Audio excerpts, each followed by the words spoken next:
bato sa langit. Gawa ang sasao. Ranching Imperial Hotel. Ranching Imperial Hotel.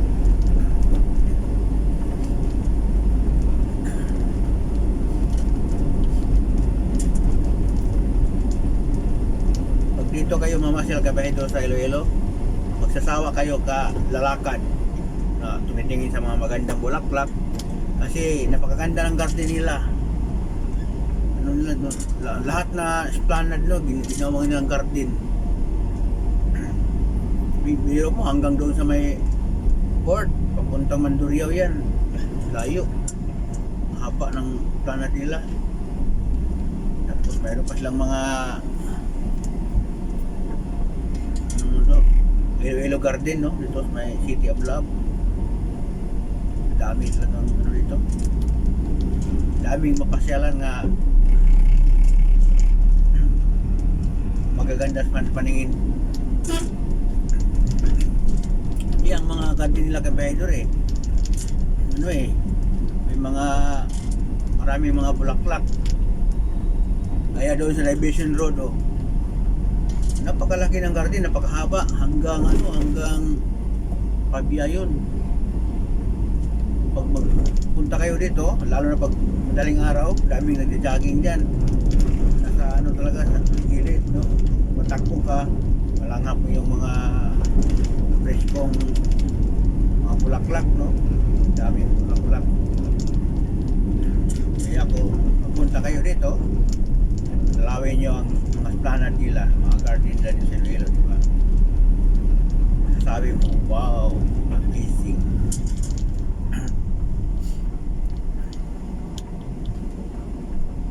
Tapos, pwede kayo dito mamasyal sa tabi ng sa ilog.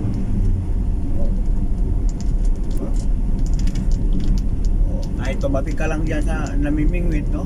Matutuwa ka na. Kasi daming isda na mahuli dyan. Dami din namimingwit. Kasi daw, mayroon daw ang pamahalaan dito ng Iloilo, sabi daw nila, naglagay daw ng mga dyan, mga similya ng isda. Siyempre, pag maglagay, yan ang hulihin din sa Pero lang talaga, bingwit lang, bawal yung pokot. Kailangan talaga pagalingan kung sino. Di bawal yung di bawal mambingwit. Bawal ng pokot.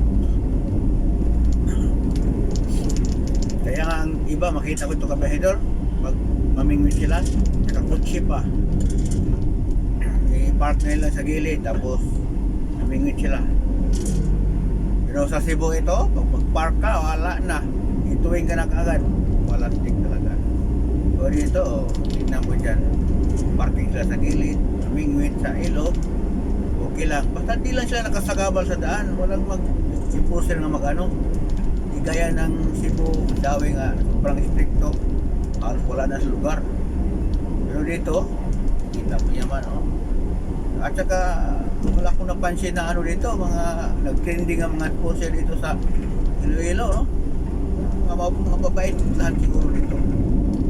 Kasi ang kadalasan ma-trending kasi nga sa Facebook Cagayan de Oro, Cebu, Mandawi, Lapu-Lapu, sa Manila, ang mga sila sa Manila. So, makikita na sa Facebook trending. Dito wala pa naman. Siguro maganda ang pagdala dito sa Mayor. Okay, pamahala ba?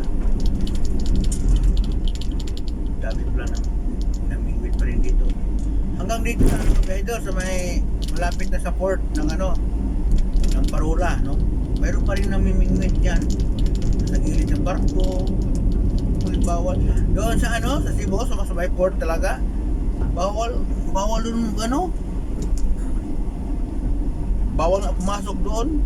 Hindi ka nga makapasok basta-basta doon. Dito open. Hindi ka diretso pasok, namingwit ka dyan. Kung sa Cebu, hindi pwede. Nakapasok, pasayron talaga, may ticket pa. Kahit nga wala kang ticket, hindi ka kapasok talaga. So iba, malaking kaibahan. Kita niyo naman dito, oh. Port nila. So, pinakita ko lang sa inyo, kapahidor. Wala nung kaibahan, no, sa ibang siyudad na napuntahan ko. Sa akin lang, hindi maiwasan makumpara ko talaga ng mga siyudad nga napuntahan ko. Saan yung maganda, saan yung stricto, saan yung hindi. So, may kumpara natin yan dahil sa daming siyudad na mapuntahan natin.